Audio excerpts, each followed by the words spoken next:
Hey, it's Rick with Rock Bottom Outreach. It's Real Talk Thursday. Have you ever been in a situation that you're praying for someone, but to the point that it almost seems hopeless? I mean, you're praying, but do you really believe that God hears your prayers? Do you really believe God answers your prayers? Maybe you're praying for someone to change. I don't know what your prayer consists of, but this is something that I hear frequently. And especially with prayer warriors to say, man, I've been praying for you for 5 or 6 years. Or 50 or 20 years, whatever the case may be. But kind of a quick story. About a year ago, Rock Bottom Outreach came to one of our local schools and we shared with the students. Well, toward the end of the presentation, one of the coaches walked in, kind of sat in the back. Well, later that evening, that coach reached out to say, man, you were there for me, so to speak. And of course, you humbly say, oh, okay, well, that's awesome. But you don't understand the magnitude of even what they're telling you sometimes, of understanding they recognize God is speaking through you to them, because God does that a lot of times.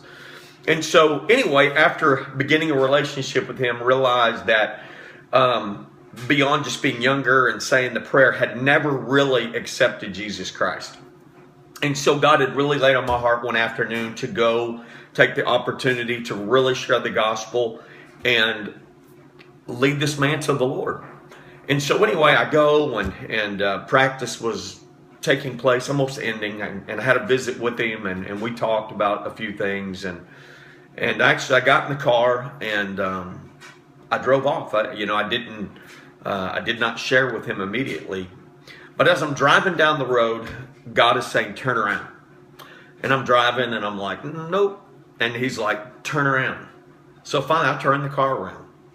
All of a sudden I go back, and the coach had gone into the field house, into his dark coaching office. And later I learned in his mind, he's like, man, I just missed an opportunity to accept Jesus. And he said even where he was dark, that office was dark. And then all of a sudden I walked in. And he said it was like the office lit up. At that moment, I was able to lead that coach, my friend, to the Lord. Here's the deal. There were a lot of people praying for this moment. And it came to pass, not in a church, but in a field house of all places.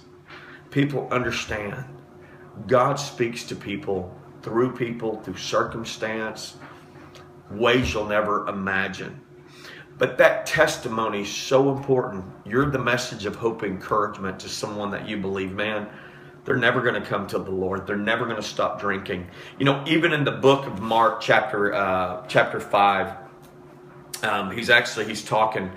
Let's go to actually 5:18. It says, as Jesus was getting in the boat, the man who had been demon-possessed begged to go with him. Jesus did not let him, but he said, no, hey, you go home to your family. You tell them how much the Lord has done for you and how he had mercy on you. So he's telling him, man, you take that testimony, you testify of what the Lord has done on your behalf.